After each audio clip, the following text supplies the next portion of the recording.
സ്വീഡനിൽ Iran പിന്തുണയോടെ ഭീകരവാദ പ്രചാരണങ്ങൾ ഉയർന്നുവന്നിട്ടുണ്ടെന്നും 14 വയസ്സ് പ്രായമുള്ള കുട്ടികളെ ഇസ്രയേൽ ലക്ഷ്യങ്ങൾ ആക്രമിക്കാൻ റിക്രൂട്ട് ചെയ്യുന്നുണ്ടെന്നുമാണ് റിപ്പോർട്ടുകൾ. 2023-നും 2024-നുമിടയിൽ ഇറാനുവേണ്ടി പ്രായപൂർത്തിയാകാത്തവർ നിരവധി ആക്രമണങ്ങൾ നടത്തിയതായി സ്വീഡിഷ് അധികൃതർ രേഖപ്പെടുത്തിയിട്ടുണ്ട്. സ്റ്റോക്ക്ഹോമിലെ ഇസ്രയേൽ എംബസിയിൽ വെടിവയ്പ് നടത്തിയതിന് 14 വയസ്സുകാരനെ അധികൃതർ കസ്റ്റഡിയിലെടുത്ത കേസുൾപ്പെടെ ഇതിൽ ഉൾപ്പെടുന്നുണ്ട്. 2023 ഒക്ടോബർ 7-ന് ശേഷം ഇത്തരത്തിലുള്ള ഭീകരപ്രവർത്തനങ്ങൾ വർദ്ധിച്ചുവരുന്നതായി സ്വീഡിഷ് സുരക്ഷാ സേവനത്തിലെ ഓപ്പറേഷൻസ് മേധാവി പറഞ്ഞു. ഇറാൻ പോലുള്ള മറ്റൊരു രാജ്യം കുട്ടികളെ ഒരു പ്രോക്സിയായി ഉപയോഗിക്കുമ്പോൾ സ്വീഡന് നേരിടേണ്ടിവരുന്നത് ഒരു വലിയ അപകടത്തെയാണ്.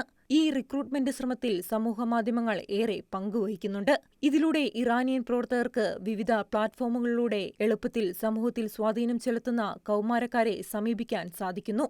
റിക്രൂട്ട്മെന്റ് സന്ദേശങ്ങളിൽ $1,50,000 വാഗ്ദാനം ചെയ്യുന്നതും ഞങ്ങൾക്ക് ധാരാളം ഷൂട്ടർമാരെ ആവശ്യമുണ്ട്, സ്വീഡനിൽ എല്ലായിടത്തും ജോലികൾ തുടങ്ങിയ സന്ദേശങ്ങളും ഉൾപ്പെടുന്നുണ്ട്.